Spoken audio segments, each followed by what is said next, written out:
Hey guys, this is National Master Kevin Yang back at it with another video of our Chesco member. It was a game that we played, another one of those continuation Friday afternoons right before the simul. So here we go. I am black this time, and our Chesco member is white. And let's continue. So e4, b6. Once again, I show the power of the Owens defense, right? So after knight f3, bishop b7, knight c3, e6, bishop c4, bishop b4. And I hope that our Chesco member watched the previous video and played maybe queen e2, right? I liked what he was doing so far, but he missed it again, right? So after a3, bishop takes, we remove the defender of the pawn, right? No longer could do that, and now the bishop comes to seal the deal.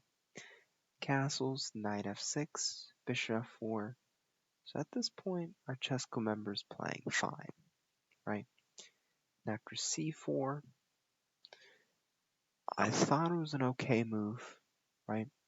Because this bishop is looking a little bit sad right now, sort of being dominated by the pawns. So after c4, d4, c3, here I had some thoughts. I thought, okay, take, trade queens, bam, get the knight out. Probably a winning endgame for me, but I felt like I could do it in a better fashion. So I played knight c6, and immediately our Chesco member played bishop a4. Here I thought, okay, I probably should take here, right? Just keep the structure bad and then just roll with the tide. But I thought, you know what? I'm going to play rook c8, and I'm going to give our Chesco member a chance to figure things out. And to be honest, I wasn't very confident in this position. Because first of all, white has multiple things.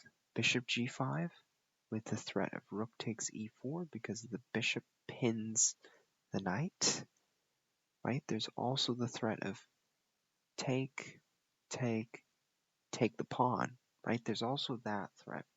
So I wasn't particularly confident in this position.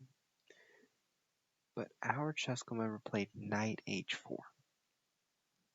And what I like to say is that whenever you make a move, you should make it with purpose.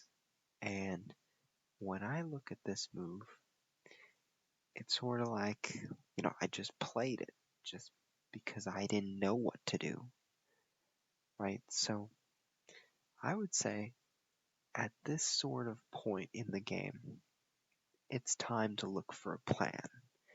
And that kind of plan could involve rerouting your pieces, maybe getting the queen out, the rook in, something like that, something more concrete, something that has a future, right? If we look at this knight h4 move, they're looking really clumsy on the side of the board, but I don't exactly know what they're doing. So what I did, I played h6. I decided, you know what? I prevent bishop g5, and at the same time, I give my bishop some breathing space. And our Chesco member did blunder the bishop away by accident. Knight takes f3, knight g6, and here was a very critical moment. There was a move that stood out to me over the other moves, but it's a very hard move to see. Most people would think, okay, he's trading the knights, I should just take it right away, but then after bishop takes, I'll be down a piece. You know what? I'll accept the loss. It's game over, right? But let's look at the move rook takes e4.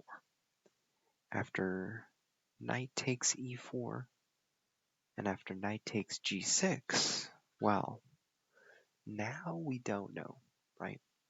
Because after f takes and f takes, now it's a bishop for rook, right? Now white is not down an entire piece, but instead a minor piece, right?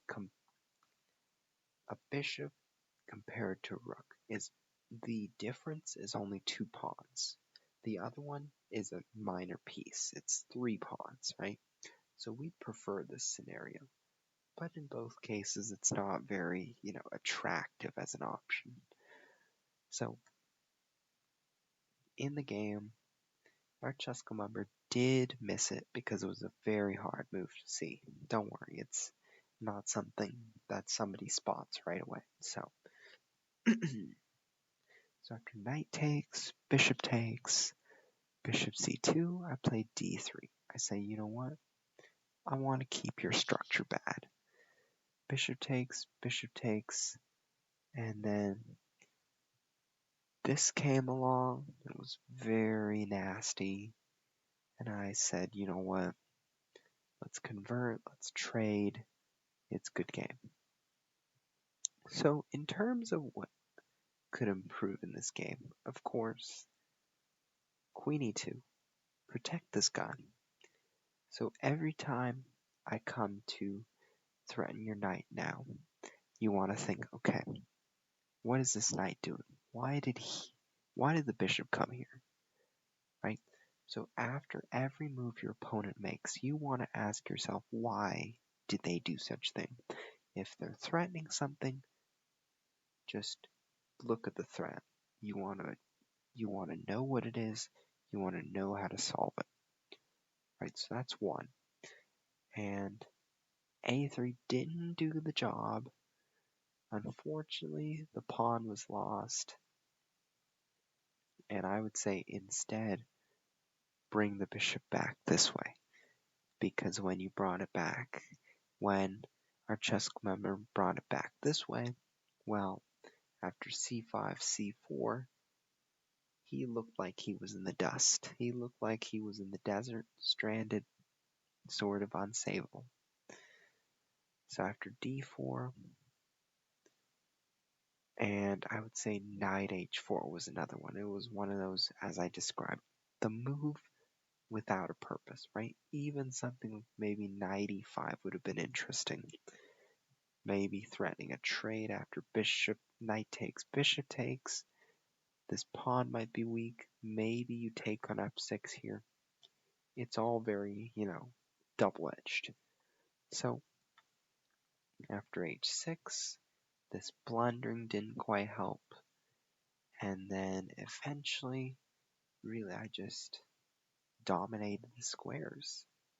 So hopefully you did learn a little bit from this game, and I wish you well, because having fun is important, and I really do hope that in the games you play, you know where you go wrong, but you also enjoy, right? You celebrate your wins, but you also learn from your losses, because it's the losses that will get you a step further. So thank you.